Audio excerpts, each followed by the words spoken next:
Hello, everyone. This is Rasa with a favor to ask before we start the show. If you love listening to You Must Know Everything as much as we love making it, please recommend it to a friend, family member, coworker, classmate, teacher, babysitter, anyone and everyone in your circle and beyond. Word of mouth recommendations like yours make the biggest difference. And one more thing. We now have a You Must Know Everything online store with amazing and exclusive t-shirts, hoodies, and mugs, including, of course, kid sizes. Please follow the store link on our website, youmustknoweverything.com, to check it out, show your support, and spread the love that way, too. Thanks so much, and on with the show. Greetings, Rasa. Hello, Father. How are you today? I am wonder-fantastic. I'm very glad to hear that. Are you ready to know everything? Ready as I'll ever be. Let's do it.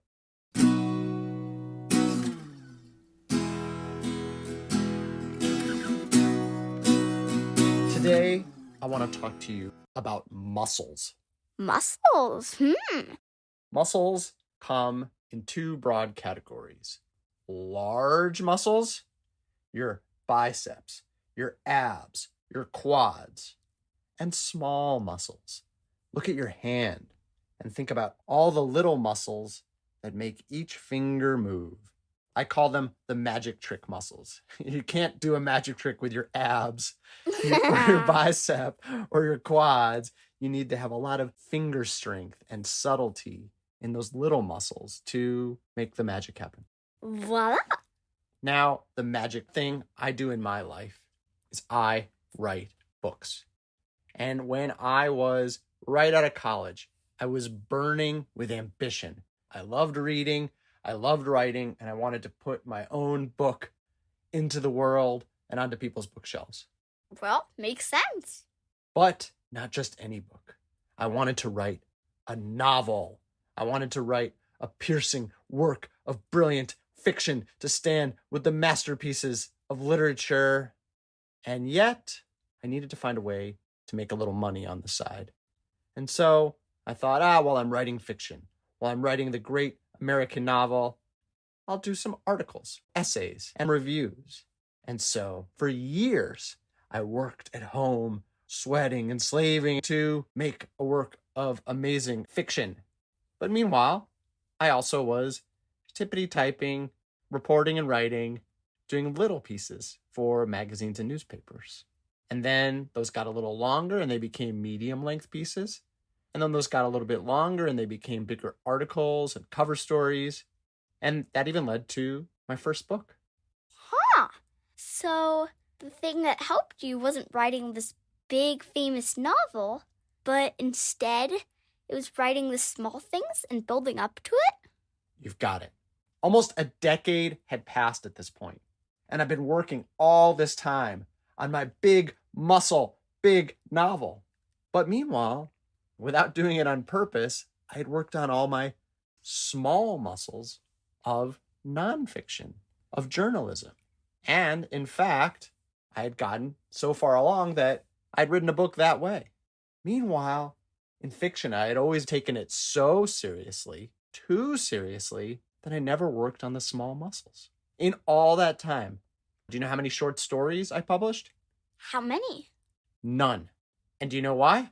Why? I didn't write any short stories. Now, I'm not saying the stories I wrote would have been so good as to be published, but that's the only way to find out. I didn't work on the small muscles and build my way up. I went big muscles first and thought I can just do it from nothing and jump to the top of the mountain, rather than taking the one step at a time that I did with the other path. When I realized this, it was sad in part, but it was exciting too, because I realized this thing I really wanted to do, I didn't have the small muscles for. But meanwhile, this other thing that was a lot like it, another form of storytelling, another form of writing, something that indeed puts a book out into the world for people's bookshelves and shares ideas and stories and characters, I did have those small muscles. Almost by accident, without meaning to, I had built them up over time. That's what let me put together these bigger nonfiction books, true stories that I've been doing for the last 10 years. Yeah, now you're an amazing nonfiction writer. Well, the point is small muscles matter. Small muscles are what support the bigger muscles, the bigger effort. Yeah, I get it. If I'm making a costume and I'm going to be a snowy owl, I have to start by just cutting the teeniest little feathers and gluing them on the hem. Do the little things to build yourself up to the big thing, and by the end, you'll have 100 of these small muscles that you can combine to take on almost anything. Oh yeah! I'll start small, stay humble, and soon I'll be really buff.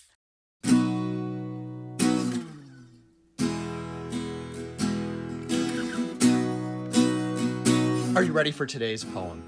I sure am. Excellent. This comes from a beautiful collection of New York Street Cries. Cry means what? Like yelling?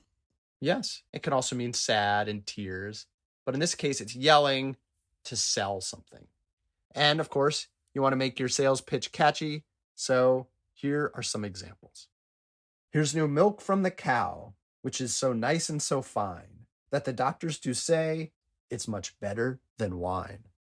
Here's fine sweet oranges, rich flowing with juice, just arrived from abroad, ripe and ready for use. Come buy a new brush or a nice sweeping broom. 'Tis pleasant indeed to have a clean room. Huh, they are pretty catchy. Would you like to read them? Yeah. Here's new milk from the cow, which is so nice and so fine, that the doctors do say it is much better than wine. Here's fine, sweet oranges, rich flowing with juice, just arrived from abroad, ripe and ready for use. Come buy a new brush or a nice sweeping broom. 'Tis pleasant indeed to have a clean room. Milk, oranges, brooms, and brushes. Which of those did you find your favorite rhyme? Probably milk, because then you can make milkshakes. This book was published in 1825. And Wow, the way that's a billion, trillion, gazillion years ago, or something like that. Today we call these jingles. Have you ever heard that phrase? Oh yeah, like back in the olden days when there was TVs with antennas, and it would be like, Fanta, Fanta, drink it now. Yes. Although I do believe even on YouTube on the iPad, there's some ads, are there not? Oh, those are so annoying. Always telling me to buy something that I'd have no interest. Have you got mold in your toes? Buy this and remove it fresh. Exactly. So, even though it seems a gazillion billion years ago, it's something we still have today. Is there something that could use a rhyme like this? There was a particularly annoying and ironic ad advertising getting YouTube Premium because then you'd have no ads. It told you that in an ad. Sick of our songs. There's a way to turn them off. Give us your money and you will hear nary a cough. We'll work on it.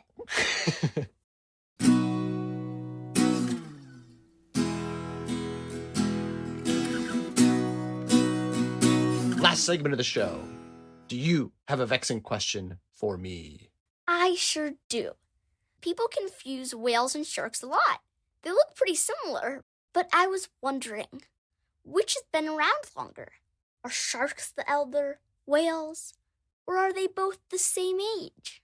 Great question. I'll dive deep, and get back to you soon. Okay.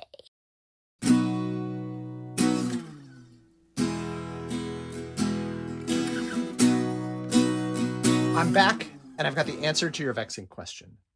On the surface, or I should say in the water, whales and sharks seem similar. They're both big and big eaters. They're both vertebrates, meaning they have backbones, and they both awe and intimidate human beings. But they're actually quite different. Sharks are fish.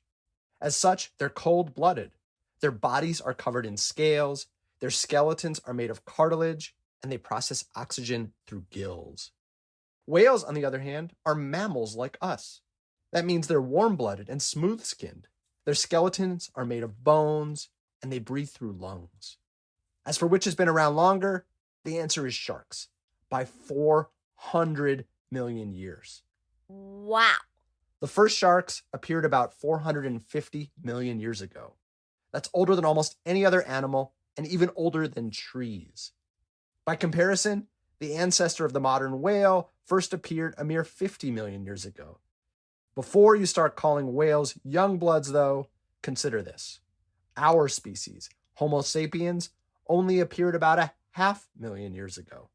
1/100th as long ago as whales, and 1/900th as long ago as sharks. I feel so young. Yes, put us next to either of these sea creatures, and we are the babies in the bunch. You Must Know Everything is produced by me, Jeremy Smith, and her, Rasa Smith, with awesome music by Furniture. Learn more and submit your own vexing questions at our website, youmustknoweverything.com. Subscribe via Apple Podcasts, Android, Spotify, or however you like to listen, and hear dozens of previous episodes for free. Please rate, review, and share the show with friends. And please join us next time for everything you need to know.